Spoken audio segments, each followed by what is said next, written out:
itu, bagaimanapun keadaan kalian saat ini.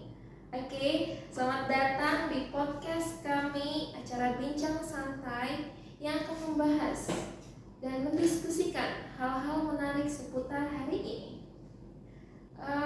Di sini saya Wanda Putri bersama partner tercantik saya, Kak Aisyah Salsabila.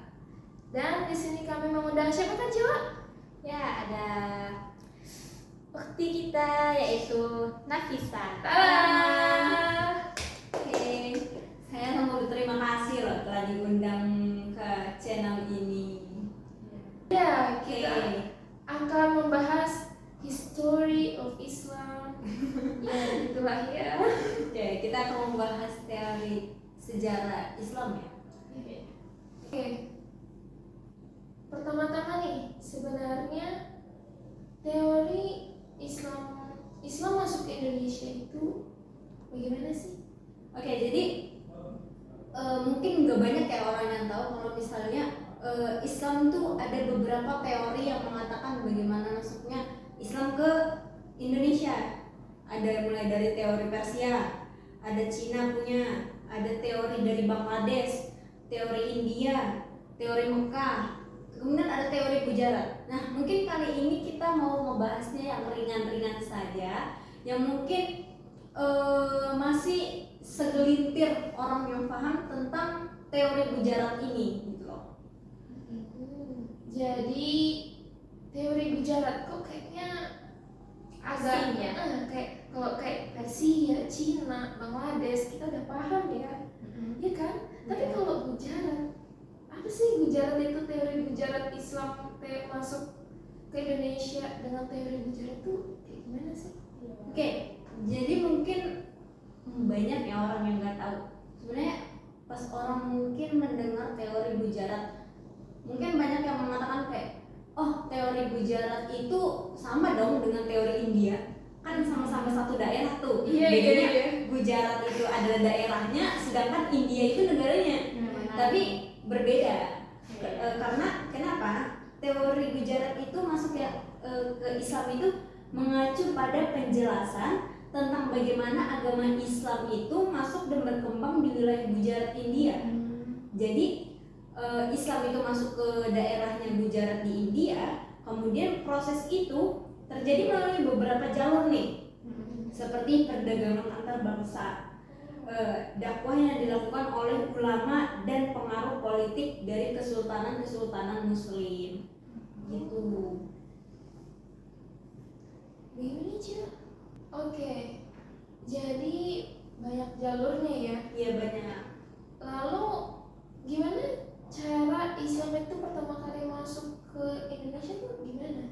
Jadi Islam itu diperkirakan ya pertama kali masuk ke Gujarat itu pada abad ke-7 dan hingga ke-8, abad ke-8 melalui jalur perdagangan.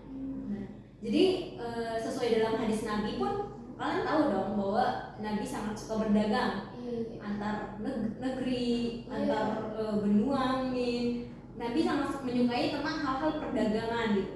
Nah, melalui jalur perdagangan itulah mulai tersebarnya Islam dari para pedagang Muslim dari Arab, Persia dan wilayah Timur Tengah lainnya itu membawa agama Islam ke pantai Gujarat. Nah, itu awal mulanya yang merupakan salah satu pusat perdagangan utama di India pada masa itu. Jadi Gujarat itu adalah pasar perdagangan yang paling utama, yang paling besar yang ada di Gujarat. Dari situlah masuknya Islam, disebarkannya di situ, di titik yang paling besar gitu loh.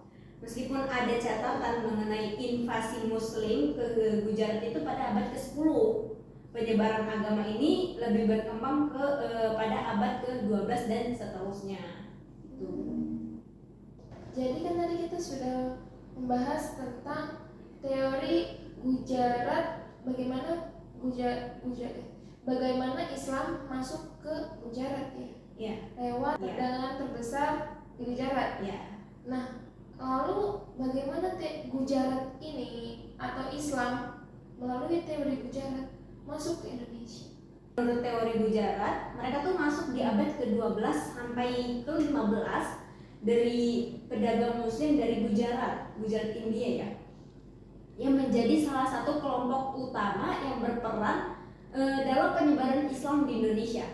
Pedagang-pedagang ini tidak hanya membawa barang dagangan, tetapi juga ajaran Islam yang mereka sampaikan melalui interaksi dengan penduduk lokal. Jadi orang Gujarat ini membawa dagangan nih, bukan hanya semata-mata untuk berdagang, tetapi mereka juga membawa ajaran Islam yang telah mungkin mereka dapatkan dari pada waktu abad ke-7 sampai 8. Itu mereka membawa juga ilmu yang diberikan oleh pedagang Arab, pedagang Mesir, pedagang Mekah yang mengajarkan mereka Islam. Itu waktu ketika mereka berdagang ke Indonesia, mereka juga membawa hal yang sama untuk menyebarluaskan agama Islam. Dakwah ya ceritanya. Ya, dakwah melalui dagang gitu.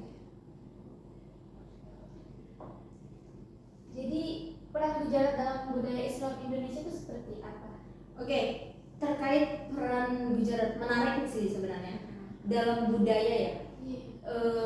Selain sebagai penghubung perdagangan, Gujarat juga memberikan pengaruh yang lumayan signifikan nih terhadap penyebaran Islam di Indonesia. Para pedagang muslim itu membawa serta elemen-elemen budaya Islam seperti seni, arsitektur, dan sistem sosial. Pengaruh ini terlihat dalam berbagai bangunan bersejarah di Indonesia, termasuk masjid-masjid yang memiliki ciri khas arsitektur Gujarat. Lalu tokoh-tokoh muslim dari Gujarat itu siapa aja sih? Jadi ada beberapa sumber sejarah yang mencatat bahwa beberapa tokoh muslim dari Gujarat itu menjadi perantara dalam penyebaran Islam di Indonesia. Sebagai contoh itu ada catatan sebagai mengenai Syekh Burhanuddin dari Gujarat yang dianggap salah satu tokoh penting dalam penyebaran Islam di daerah Sumatera Barat. Jadi apa nih perbedaan antara teori Gujarat masuk Islam dan teori masuknya Islam melalui rute lain di India? Teori Gujarat masuk Islam lebih menekankan pada jalur perdagangan dan interaksi sosial antara pedagang muslim dan masyarakat lokal dari Indonesia. Sementara di wilayah lain seperti Delhi dan Bengal, Islam seringkali lebih banyak masuk melalui penaklukan militer. Jadi seperti pemaksaan mungkin ya, dan kebijakan politik kerajaan muslim di Gujarat. Kemudian kedatangan Islam lebih bertahap dan tidak seagresif penaklukan militer seperti di wilayah lain gitu. Kayaknya saya nih pernah ada dengar Islam itu masuk gak cuma lewat dagang, Ya. ada juga yang lewat kayak pernikahan gitu. Iya. Apa benar itu? Jelas dong, pasti ada. Dengan pernikahan itu ya? Jadi bincang kita kali ini sudah cukup menambah ilmu ya, terutama tentang teori-teori masuknya Islam ke Indonesia.